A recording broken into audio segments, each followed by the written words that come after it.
છે કે કેજરીવાલ જ આવવા જોઈએ આપણા મુખ્યમંત્રી. કોઈ સાંભળતું નથી. ભાજપની સરકારે તો અમને ઉઠાડી મૂક્યા, અમને બગાડી મૂક્યા. 30 વર્ષથી ઉલ્લુ બનાવીને વોટ લીધા. હવે ખબર પડી ભાજપની કે હવે મારી બેડ વાગવાની એટલે બધાના ઘર તોડવા માંડ્યા. જો કેજરીવાલ હોત તો આજે મકાન ના તૂટ્યા હોત. હું નથી માનતી. ફોટો પાડવા માટે ખાલી આગળ આવો. રાતોરાત મોદી આવે છે તો રોડ બની જાય છે, શોષણ થાય. જે છોકરીની ઉપર બલાત્કાર થાય તો રાતોરાત એને સજા કેમ આપવામાં નહીં આવતી? સત્તા બદલો, સત્તા બદલો. લોકોને હર 5 વર્ષે મોકો આપો. કોંગ્રેસ વાળાને અત્યારે કોઈ જ કામ કરતા નહીં. હિન્દુ મુસલમાન કરીને ફાડા પાડ્યા છે અને દેશની બરબાદી જ કરી છે. ભાજપ એટલે ગુંડારાજ ચાલે છે. ભાજપ 100% ડરી ગઈ છે, 110%. અમારે ભાજપ સાથે વોટ આપ્યા પણ ભાજપની સરકારે કંઈ કર્યું નથી. અને અમારી ભાજપ અમને કંઈક સારો માર્ગ બતાવશે પણ અમારે તો રોટલામાંથી બી બેન ગયા. દેવી પૂજા હવે કોઈ વોટ નહીં આલે. આજ સુધી મોદી સરકારે શું કર્યું? મારા ઘરે 24 કલાક દબાણ પડી રહે છે. કારણ કે આ બધા કોઈ પૈસા ખર્ચીને ભીડ ભેગી નથી કરેલી. આ લોકો પોતાના મન તન ધન અરવિંદ કેજરીવાલ ચાહે છે. મોદી સરકાર ટેક્સના રૂપિયા એસ કરે છે, ગરીબોનું શોષણ કરે છે. એ અંધભક્ત હતા ને એટલા માટે હવે ભક્તો જાગી ગયા છે. એટલે એમને ખુદને એમની પાર્ટી આમ આદમી પાર્ટી ઈમાનદારને ચૂની છે અને આ વખતે આમ આદમી પાર્ટી ચોક્કસથી આવશે.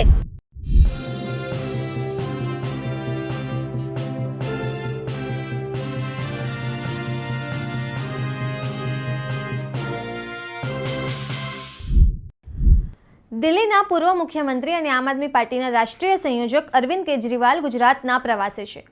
ત્યારે નિકોલમાં તેમની સભા યોજાવાની હતી, જે રાતોરાત ચેન્જ થઈને સાણંદમાં યોજાઈ રહી છે.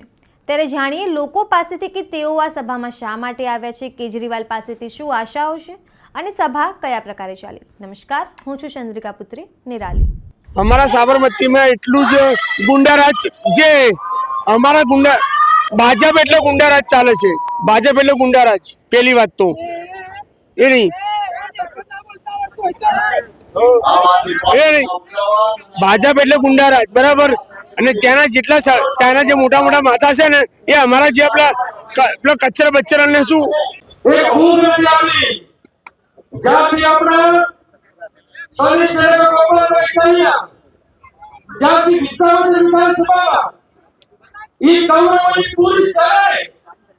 મિત્રો ત્યાંથી ભારતીય જનતા પાર્ટીને મિત્રો ખૂબ ગરમ થઈ છે કે આમ આદમી પાર્ટી ટૂંક સમયમાં 2027 મૂકી દીધું છે. એટલા માટે એટલો ડર સતાવે છે. એટલે રાત્રે 2 વાગે જે આપણી સભા રાખી મિત્રો એ સભાને મિત્રો જે ભારતીય જનતા પાર્ટીના પક્ષના જે પ્રેસિડેન્ટ હોય એની દ્વારા મિત્રો રાજકીય દબાણ ઉભો કરી અને જે આપણી સભા રદ રાખી છે. તો આપણે હું કહેવા માંગુ છું કે અમારી સભા તમે નિકોલમાં રદ કરાવવાનું મળે, સાણંદમાં રદ કરાવવાનું મળે કે ભાવનગરમાં રદ કરાવવાનું મળે. તમારી સાથી પર બંધ રાખી અને આમ આદમી પાર્ટી તમને જ જગ્યાએ સભા કરવાની હાથ કરતા ત્યારે આપણે સમય આપીએ. નમસ્કાર, હું છું ચંદ્રિકા પુત્રી નિરાલી. આમ આદમી પાર્ટીના રાષ્ટ્રીય સંયોજક અને દિલ્હીના પૂર્વ સીએમ એવા અરવિંદ કેજરીવાલ 2 દિવસના ગુજરાતની મુલાકાતે છે. ત્યારે નિકોલમાં તેમની સભા રદ થયા બાદ આજે સાણંદમાં તેમની સભા યોજાઈ રહી છે. જાણીએ અહીંયા કેવો માહોલ છે, લોકો પાસેથી તેઓ સભામાં શા માટે આવ્યા છે, શું વિચારે છે વગેરે જેવી બાબતો. આ સભામાં શા માટે આવ્યા છે? હું આમ આદમી પાર્ટીનો સક્રિય સૈનિક છું. જે ભાજપે પોતાની ગુંડાગર્દી કરીને આમ આદમી પાર્ટીની કેજરીવાલની જે નિકોલમાં સભા બંધ રાખી હતી અને તાત્કાલિક જે ઓનર હતા એ પાર્ટી પ્લોટના એને દબાણ કરી અને એવી ગુંડાગર્દી કરી હતી. પણ અમે અમારી ધ્યાનથી બાપુનગરથી અમે મોટી સંખ્યામાં લોકો અહીંયા આવ્યા છીએ અને અમે કોઈ પણ હિસાબે ડરવાના નથી. લડીશું અને આ ભાજપને ભ્રષ્ટ સરકારને હિંમત જ્યાં સુધી છે ત્યાં સુધી લડી અને એમને અમે ગુજરાતના સારા ભવિષ્ય માટે, સારા શિક્ષણ માટે, પબ્લિક માટે લડી અને અમે આ કામ કરીશું. લાગે છે કે ભાજપ ડરી ગઈ માટે લોકેશન ચેન્જ કર્યું. ભાજપ 100% ડરી ગઈ છે, 110%. ડરી ના હોય તો રાત્રે 11 વાગે આવીને જે ઓનર કે ભાઈ તમે આ શું કર્યું, અમારે મંજૂરી જોઈએ, મંજૂરી હતી અમારી, છતાં પછી સવારે બોર્ડ મારી દીધું ગાડી બોર્ડ ઉપર કે કોઈ પણ રાજકીય, અને જ્યારે બુક કરાવવા ગયા ત્યારે કહેતા હતા કે ભાઈ અમે કોઈનાથી નહીં, અમે તો પૈસાના ધણી છીએ, અમે પૈસા આપીને બુક કરાયો હતો. પણ એમના જે પ્રમુખ છે કે જેણે બી ફોન કર્યો હોય એના પર પ્રેશર લાવી અને બંધ કરાવવામાં આવ્યું હતું. કેજરીવાલ કેમ ગમે છે? કેજરીવાલની સારી નીતિ છે, પોતે આઈએએસ ઓફિસર હતા, 2 લાખ રૂપિયા કમાતા હતા અને ઈમાનદાર, આપણા સારા છોકરું ભવિષ્ય માટે, દેશના ભવિષ્ય માટે, એ અમને ગમે છે. લારીઓ ચાલુ કરે છે, શાક માર્કેટ ઉપર લારીઓ, અમારે લારીઓ ફેલ કરવાની, અમારે લારીઓ ધંધો જોવે. શાક માર્કેટ અમે ઘેર બેઠા છે, અમારે ધંધો ચાલુ કર્યા રોજી રોજ. તમારો ધંધો પણ શા માટે છે? શાકભાજી માટે, છોકરા માટે, બાળકો માટે અમારે તો કરવું પડે ને. અમારા નાના બાળકો સમાજ ધંધો કરવાનો એટલે એના ઉપર હજુ શું કરીએ, અમે તમે કરીએ શાકભાજી ધંધો, અમારે લારીઓ કઈ કરી આલો અમે. આ સભામાં શા માટે આયા છો? શાકભાજી લારીઓ માટે આવ્યા છે. શાકભાજીની લારીઓ માટે. હા, ધંધા માટે કેજરીવાલ કેમ ગમે છે? કેજરીવાલ કેમ ગમે છે? અમે ધંધા માટે જાય કહેવાય, એમને રજીસ્ટર કરવા, એમને સારું માટે આવ્યા, એમને રજીસ્ટર કરવા. ભાજપ સાંભળતી નથી માટે આમ આદમી પાર્ટીની સભામાં આવ્યા. હા, એટલા માટે આવ્યા અમે. હવે મારું કેવું શું છે કે આટલી બધી લારીઓ છે અમારી, બરાબર 100 જેવી લારીઓ છે. હવે લારીઓનું માર્કેટ બનાવવા માટે ભાજપ સાથે અમે કેટલી વખત વોટ આપ્યા, કેટલી વખત ભાજપ સાથે અમે વોટ આપ્યા. સાબરમતી એકલી ચૂપ રહે, અમારે ભાજપ સાથે વોટ આપ્યા, પણ ભાજપની સરકારે કઈ કર્યું નથી, કઈ જ કર્યું નથી. અને અમને ધક્કાધુક્કી કરી અને અમને ત્યાંથી માર્કેટ ઉઠાડી માર્કી, બરાબર. અને અમારે 20 વર્ષથી માર્કેટ હતી, 20 વર્ષથી માર્કેટ હતી, પણ એનું બી કઈ જોગવાઈ ના કરી. પછી ફરી ભાજપ આવી તો દબાણો લાવવા મળ્યા. અમારા છોકરાઓ, બાળ બચ્ચા કેવી રીતે બચાવવાના બેન, બરાબર. તમે વોટ તો 30 વર્ષથી ભાજપને આપી રહ્યા છો. ભાજપને આપતા હતા, એક વિશ્વાસ હતો કે અમારી ભાજપ અમને કઈક સારો રસ્તો બતાવશે અને અમારી ભાજપ અમને કઈક સારો માર્ગ બતાવશે. પણ અમારે તો રોટલામાંથી બી બેન ગયા. પહેલા તો દાળ રોટલા ખાતા હતા અને હવે તો મરચી રોટલા બી નહીં ખાતા. શું કરવાનું હવે આગળ? કેજરીવાલ કેમ ગમે છે? કેજરીવાલ હતા, પોતે ઓફિસર હતા અને 2 લાખ પોતે ઇન્કમ એમની આવતી હતી અને આગળ બી દિલ્હીની અંદર ભાષણ કરે છે. અમે અવારનવાર એમનું ભાષણ જોઈએ જ છીએ, બરાબર. અને એ કેજરીવાલ કોઈનું ખરાબ કરતા નથી, બરાબર. હવે હજી સુધી એવો કોઈ કિસ્સો જ નથી કે કેજરીવાલ સાહેબ ખરાબ કરી શકે છે. મને દાવા સાથે ખબર છે કે કેજરીવાલ જ આવવા જોઈએ આપણા મુખ્યમંત્રી. ગુજરાતમાં કયા નેતા ગમે છે? ગોપાલભાઈ, સુદાન, કોણ ગમે છે? મને સુધાર્થભાઈ ગમે છે. બધા આપણા જે આમ આદમીના માણસો સારી રીતે જ કામ કરે છે અને એમના દિલમાં રામ અને રહીમ દેખાય છે બેન. આજે નાના બાલ બચ્ચાઓને અમે ધંધો મહેનત કરીએ છીએ તો અમારું રોજી રોટલા અમારે કેવી રીતે પૂરા કરવાના, બોલો. આ એક જણની વાત નથી, બધા ગરીબ પ્રજાઓની વાત છે. ભાજપમાં કોઈ સાંભળતું નથી તમારું? કોઈ સાંભળતું નથી. ભાજપની સરકારે તો અમને ઉઠાડી મૂક્યા, અમને બગાડી મૂક્યા. અમારી બધી પટની સમાજની બહેનોને બધાને બગાડી મૂક્યા. અમારા બાલ બચ્ચા, અમે રોઈને અમે હમણાં અમારા પર દબાણ આવે છે અવારનવાર બેન. અમે 20 હજારના શાકભાજી લઈએ, 10 હજારના શાકભાજી લાવીએ, માટીમાં નાખી દે અને એમની દાદાગીરી બતાવે. અમારે કેવી રીતે રોજી રોટલો મોઢામાં નાખવાનો? દેવી પૂજક સમાજ આમ જોઈએ તો ભાજપને બહુ સમર્થન આપે. અમારા દેવી પૂજકને હવે ખબર પડી ગઈ છે, દેવી પૂજક હવે કોઈ વોટ નહીં આલે અને આમ આદમીનો જ વોટ આપશે. અમને જે પ્રજા ગમશે ને, જે અમારું જીવનનું ઉદ્ધાર કરશે ને, એને જ અમે વોટ આપીશું. બીજા કોઈનો વોટ નહીં આપીએ. અને જે અમારો રોજી રોટલો અમને કરી આપશે, જે પાર્ટી અમને જે રોજી રોટલો કરી આપશે, અમે એને જ વોટ આપીશું અને એની જોડે જ રહીશું. મોદી સાહેબ વિશે શું કહેવા માંગો છો કે ગરીબોની સરકાર છે? ગરીબોની સરકાર કે છે, ગરીબોની સરકાર કે છે, કેવું સહેલું છે, કરવું કઠિન છે બેન. આજ સુધી મોદી સરકારે શું કર્યું? ચાલો આજે મોદી સરકારે કર્યું તો આ બધું કરતા બતાવો. મકાન પાડી નાખ્યા, મકાન નથી આવ્યા.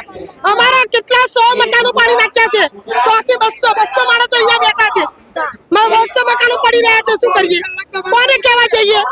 કોને કહેવા જઈએ? અમારા મકાનો પાડી નાખ્યા, અમારા રોજી લઈ લીધા, અમારા છોકરાઓ મરી ગયા અને 24 કલાક દબાણ પડી રહી છે. અમારા ઘરે 24 કલાક દબાણ પડી રહે છે. અમારે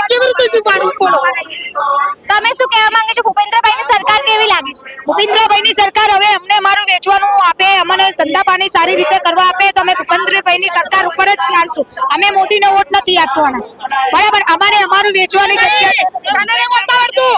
ભૂપેન્દ્રભાઈની સરકાર એ સારી જ હતી પહેલા સારી હતી, પાછળ જેમને હાથીના હતા જ પટાયા.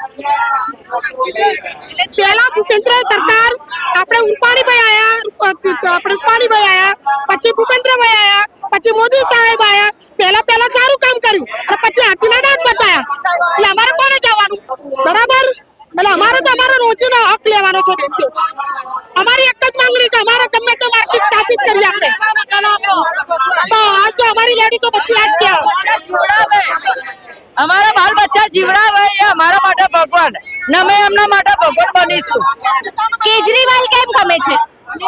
કેજરીવાલ કેમ ગમે છે? કેજરીવાલની સભામાં કેમ આયા છો? આ રોજી રોટા માટે, હક લેવા માટે, જગ્યાઓ માટે, નારીની માટે. આમ જોઈએ સરકાર ભાજપની છે, આમ આદમી પાર્ટીની નથી.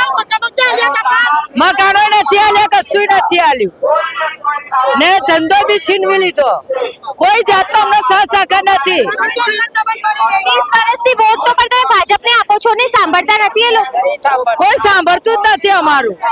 અમને દબાણો વાળા પરેશાન કરે, મારા બાલ બચ્ચા લઈને દોરાવે, બધા બૈરાનો દોરાવે, જે તે ઉભા જ નહીં રહેવા દેતા. બધી લારીઓ લઈ જાય, ગલ્લા લઈ જાય, માલ નાખી જાય. 35 વર્ષથી ઉલ્લુ બનાવીને વોટ લીધા, હવે ખબર પડી ભાજપને કે હવે મારી બેડ વાગવાની, એટલે બધાના ઘર તોડવા માંડ્યા. આ ક્યાંનું ન્યાય હે?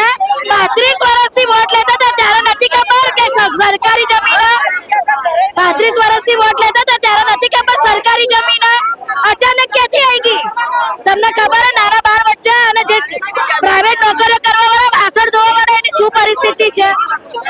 હા, એ કે ગરીબો ના હોય તો ગરીબ ન જટાઈને મેકી દીધા. એટલે અમને કેજરીવાલ જ્યાં અત્યારે જો દિલ્હીમાં બી કેજરીવાલ આયા ને તેના કારણે, જો કેજરીવાલ હોત તો આજે મકાન ના તૂટ્યા હોત. કેમ રાહુલ ગાંધી ત્યાં રહેવાસી તો એમ લોકોના હજારો મકાન તૂટ્યા? કેમ તૂટ્યા હજારો મકાન? ત્યાં ભાજપની સરકાર હતી, કેમ મકાનો તૂટ્યા? એ હતા અને એ લોકો બચાવતા હતા, તો દિલ્હીમાં કેમ બચાવ થયો? દિલ્હીમાં બચાવ કેમ ના થયો? 10,000 મકાન તૂટ્યા, 10,000 મકાન. કેમ કોઈને લાભ ના મળ્યો? ક્યાં ગયા રાહુલ ગાંધી, ક્યાં ગયા નરેન્દ્ર મોદી? ભૂપેન્દ્રભાઈ નું કામ કેવું લાગે છે કે છે ભાઈ સુશાસન છે, ગરીબો ખુશ છે? હું નથી માનતી. ફોટો પાડવા માટે ખાલી આગળ આવો. આ પાછળ શું કામ થાય કોઈને ખબર છે? હજી કોઈને નથી ખબર. મકાનો જે તોડવામાં આવ્યા, આત્મહત્યા તમે આવો, હું તમને એડ્રેસ આપું, ત્યાંના ઘરે ઘરે ના તમે બયાન લો. સુસાઇડ કરીને મરી રહ્યા છે લોકો. 35 વર્ષથી શું અમારી પબ્લિક જખ મરાવતી હતી, તે આજે આ દિવસો લઈને બેઠી દીધા. મોદીજી એમ કહે છે મોદીજી ગરીબોની સરકાર છે. ગરીબોની સરકાર હોય ને તો એમસી દબાણનું ડબલું આવે ને તો બચારો ભીખ માંગે અને ડબલામાં ના બેસાડે. ઇન્દિરાનું રાજ સારું હતું. એટલે ભીખ માંગે અને ડબલામાં બેસાડે તો ચાલે. હું પોતે સાબરમતી વોર્ડ પ્રમુખ છું અને સાબરમતીની અંદર જે પ્રકારે ભાજપે તાનાશાહી કરી છે એ કોઈ જગ્યાએ યોગ્ય નથી. મોટેરા સ્ટેડિયમ છે, એ સ્ટેડિયમની આજુબાજુની અંદર જે ગરીબોના મકાન છે, જે 70 વર્ષથી 50 વર્ષથી રહી રહ્યા છે, તે મકાનો નોટિસ આપીને રવિવારના દિવસે બુલડોઝર ફેરવી નાખ્યું. આ પરિવારોને બેજર કરવાનું કામ ભારતીય જનતા પાર્ટીએ કરેલું છે. બીજી વસ્તુ, જે ગુજરાતના મુખ્યમંત્રી છે, જે એવું કહે છે કે કોઈને મેં ઘર વિહોણા નહીં કરી, તે પ્રકારે ખાલી વાતો છે. લોકો આજે ગુજરાતની અંદર ઘણા પરિવારો ગરીબ છે, તે આજે ઘર વિહોણા થઈ ગયા છે. તેમની દીકરીઓના લગ્ન છે, ઘણી દીકરીઓના પરીક્ષા છે, એ આજે રોડ ઉપર ભણવા માટે મજબૂર બની છે. જ્યારે આપણે ભારતીય જનતા પાર્ટીના જે આકા છે, જે નરેન્દ્ર મોદી સાહેબ, એમને એવી વાત કરી હતી કે બેટી પઢાઓ બેટી બચાવો. આજે ગુજરાતની અંદર જે પ્રકારે બળાત્કાર થઈ રહ્યા છે, 6 વર્ષથી છોકરીઓ પર બળાત્કાર થઈ રહ્યા છે, ક્યાં છે ભારતીય જનતા પાર્ટી? હર્ષ સંઘવી સાહેબ જે મોટા મોટા સ્ટેટમેન્ટો આપે છે, ક્યાં છે હર્ષ? આ બધા બોલ બચ્ચન છે. ભારતીય જનતા પાર્ટીના જે આકાઓ છે એ ખાલી એક ઈશારાથી, એક રિમોટ કંટ્રોલ છે. જે ગુજરાતના નેતાઓ કામ કરી રહ્યા છે, એ લોકોને કામ કરવામાં રસ નથી. તમે જોઈ શકો છો કોર્પોરેશનની અંદર લાખો કરોડો રૂપિયાનો ધુમાડો થઈ રહ્યો છે. લાખો કરોડો રૂપિયાનો ધુમાડો થઈ રહ્યો છે. પછી પુલ તોડવા માટે ધુમાડો કરીએ એટલે પબ્લિકના ટેક્સના રૂપિયે વિકાસ માટે હોય છે, ના કે પબ્લિકનું દેવાળું ફૂંકવા માટે. આ દિન સુધી અમદાવાદની અંદર વિકાસ ગાંડો થઈ ગયો છે. હકીકતમાં જે વિકાસ થવો જોઈએ, શિક્ષણ ફ્રીમાં થવું જોઈએ, મેડિકલ સુવિધા ફ્રીમાં થવું જોઈએ, હજી સુધી એ જગ્યાએ ગુજરાત ઝીરો છે. આજ બી તમે સિવિલ હોસ્પિટલમાં જતા રહો, 5 રૂપિયા લેવામાં આવે છે ચોપડી માટે. તો શા માટે તમે જ્યારે ફ્રીની વાતો કરો છો, સેવાની વાતો કરો છો, અને જ્યારે અરવિંદ કેજરીવાલને દિલ્હીના મોહલ્લા ક્લિનિકનો તમે વિરોધ કરી રહ્યા છો, એક બાજુ ફ્રી શિક્ષણનો વિરોધ કરી રહ્યા છો, ફ્રી રેવડીની કોઈ વાત જ નથી. પબ્લિકના ટેક્સના રૂપિયાનો સારી જગ્યાએ સદુપયોગ કરવાની વાત છે. જ્યાં સુધી પબ્લિકના પૈસાનો ટેક્સનો સદુપયોગ નહીં થાય ત્યાં સુધી ગુજરાતની અંદર ખરેખર રિયલમાં પરિવર્તન આવવાનો નથી. અને એના માટે સારા વ્યક્તિઓના હાથમાં સારી સરકાર આવા હાથમાં સારું સત્તા આવવાની જરૂર છે, અને એ એક જ છે અરવિંદ કેજરીવાલ. લોકેશન કેમ ચેન્જ કરવામાં આવ્યું? પહેલા નિકોલ હતી, પછી સાણંદ કરવામાં આવ્યું. આપણા માનનીય મુખ્યમંત્રી શ્રીએ નિકોલની અંદર જનસભા કરી હતી, હમણાં થોડા સમય પહેલા તમે જોઈ હતી. એની અંદર ભાડાના લોકોને બસો મૂકીને ભાડાથી માણસો બોલાવવા હતા. ક્યાંક ના ક્યાંક ગુજરાતના પબ્લિક વચ્ચે મેસેજ એવો ન જાય કે અરવિંદ કેજરીવાલના વખતે, કારણ કે આ બધા કોઈ પૈસા ખર્ચીને ભીડ ભેગી નથી કરેલી. આ લોકો પોતાના મન તન ધન અરવિંદ કેજરીવાલના ચાહે છે, આમ આદમી પાર્ટીને ચાહે છે, અને લોકો આવ્યા છે. તો અહીંયા લોકોને એવો મેસેજ ન જાય કે આમ આદમી પાર્ટી ભાજપ ભારતીય જનતા પાર્ટી કરતાં મોટી થઈ ગઈ છે. એના માટે એ લોકોએ જે જગ્યા સ્થળ પર ત્યાંના લોકોને દબાવ એટલા કર્યા કે જેના કારણે એ લોકોને ના પાડી દીધી, અને કંટાળીને અમારે આ જગ્યાએ અહીંયા સભા કરવા પર અમે મજબૂર બન્યા છીએ. આમ આદમી પાર્ટીના ગુજરાતમાં કયા નેતાઓ તમને ગમે છે? Gopal Italia the best hero, Isudan Gadhvi best hero, Chaitar Vasava best hero, જેટલા પણ નેતા છે એમએલએ છે ચારે, પ્રવીણ રામ છે, બધા જે હીરો છે એ બધા હીરો છે.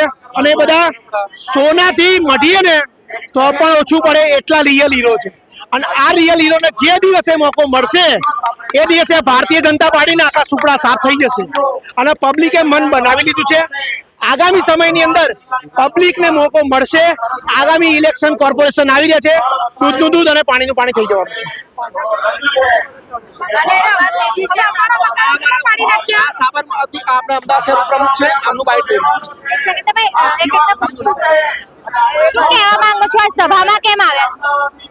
આ સભામાં એટલા માટે આવ્યા છે, અમારા અરવિંદ કેજરીવાલ ઈમાનદાર પાર્ટી છે, અમે અરવિંદ કેજરીવાલના ચાહકો છે. અમારા સાબરમતીથી 200 લોકો જણા આવ્યા છે, એમની મરજીથી આવ્યા છે, ના અમે કોઈ રૂપિયા ખર્ચીને લાવ્યા છે.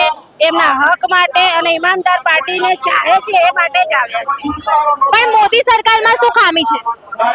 મોદી સરકાર ટેક્સના રૂપિયા એસ કરે છે, ગરીબોનું શોષણ કરે છે, ગરીબ લોકોની પ્રજાને ખોટા રીતે એ કરે છે, કોના મકાનો તોડી નાખે છે, કોની રોજીરોટી છીનવી લે છે, ખોટા કેસ કરે, તાનાશાહી, ગુંડાગર્દી, આ રીતનું એમનું તાનાશાહી ચાલે છે. પણ આમ જોઈએ તો 30 વર્ષથી લોકો વોટ તો ભાજપને જ આપી રહ્યા છે ને. એ અંધભક્ત હતા ને એટલા માટે હવે ભક્તો જાગી ગયા છે, એટલે એમને ખુદને એમની પાર્ટી આમ આદમી પાર્ટી ઈમાનદારને ચૂની છે, અને આ વખતે આમ આદમી પાર્ટી ચોક્કસથી આવશે. બરાબર. પણ આમ જોઈએ ભાજપને તો કોંગ્રેસ પણ તો છે ને વિપક્ષમાં. કોંગ્રેસને બી બહુ તક આપી. કોંગ્રેસ વાળાને અત્યારે કોઈ જ કામ કરતા નહીં, હિન્દુ મુસલમાન કરીને ખાડા પાડ્યા છે અને દેશની બરબાદી જ કરી છે. મેડમ, અમારા સાબરમતીમાં 10,000 મકાનો પાડી નાખ્યા, બરાબર? સાબરમતીમાં 15,000 મકાન તોડી નાખ્યા. અમુકને આપ્યા, અમુકને નથી આપ્યા, બરાબર? એટલે એમાં તો અમારા ગરીબનો તો મારા જ ને બેન. પહેલા સરદાર પટેલ સ્ટેડિયમ હતું, એના ઉપરથી પછી એ સરદાર પટેલ સ્ટેડિયમ પહેલા કોના હાથમાં હતું? કોંગ્રેસના હાથમાં હતું. પછી ગયું કોના હાથે? ભાજપના હાથમાં. આજે નરેન્દ્ર મોદી સ્ટેડિયમથી જડાય છે. કાશ અમે એ વખતે જ હિંમત કરી હોત, અને એ જ વખતે જો અમે હિંમત કરીને સ્ટેડિયમ ના બનવા દીધું હોત ને તો આજે ગેરંટી આપું, આજે અમારા ઘરવાળાના ના થાત. અમે આજે અમે રાતોરાત મોદી આવે છે તો રોડ બની જાય છે, રાતોરાત મોદી આવે તો રોડ બની જાય છે, રાતોરાત ધારે તો લોકડાઉન થઈ જાય છે, તો રાતોરાત જે લેડીઝનું જે છોકરીનું શોષણ થાય, જે છોકરીની ઉપર બલાત્કાર થાય, તો રાતોરાત એને સજા કેમ આપવામાં નહીં આવતી? હર્ષભાઈ એમ કહે છે કે ભાઈ કાયદો તો છે, કાયદો કઈ વ્યવસ્થા રીતે કાયદો છે? પ્રોત્સાહન આપવું, પ્રોત્સાહન આપવું. આજે 2 જણા રેપ કરે, એનો પ્રોત્સાહન મળે એટલે બીજા 200 જાગે. તમને ખબર હેવાનિયત છે આ બધી, આ હેવાનિયત છે. આજે 200 જણા જાગશે ને તો બીજા 2000 થશે, અને 2000 થશે તો 2 લાખ થશે. બરોબર? હર્ષભાઈનું કામ કેવું લાગે છે? હર્ષ સંઘવી ગૃહમંત્રી છે, મારે કોઈ નહીં, કાકાબાજી જ કરે છે. અમારે કોઈને કઈ લેવા દેવા નથી. અમે સત્તા બદલવા માંગે છે. લોકો એમ કહે છે કે આ કામ આ કરે છે, આ કામ. એક વખત સત્તા બદલો, જો ના કામ બદલાય, કામ બદલાશે તો લોકોને ખબર પડશે કામ કોણ કરે છે. આજે ભાજપના 35 વર્ષથી અમે લોકો પૂજા કરી રહ્યા હતા. ભાજપ વાળાએ શું કર્યું? 35 વર્ષથી અમારા વોટ લીધા, અમારું શોષણ કર્યું, હવે અમને ઘર બી તોડી કાઢ્યા અમારા. બરોબર? એટલે અમે લોકો ચાહીએ છે સત્તા બદલો, સત્તા બદલો. લોકોને હર 5 વર્ષે મોકો આપો, હર 5 વર્ષે મોકો એવો આપો, 5-5 વર્ષે માણસ બદલાય તો ખબર પડશે કોણ કેટલું કામ કરે છે. બરોબર? તમને પૈસા કઈ આપવામાં આવ્યું છે કે એમને માયા છો? એમને એમને માયા છો, પૈસા નહીં આપે સભામાં. એટલે કેજરીવાલ ગમે, ગોપાલભાઈ ગમે, કોણ ગમે? અમને તો સબ ગમે બેનો, કોઈ કહેવા નહીં માંગતા હતા. તો જેમ તમે સૌએ જોયું કે ઘણા લોકો દૂર દૂરથી કેજરીવાલજીની આ સભામાં આવ્યા છે. તમે આ વિશે શું વિચારો છો? કમેન્ટ કરીને જણાવો. અત્યાર માટે બસ આટલું જ. સાણંદથી સહયોગી નીલ સાથે હું નિરાલી.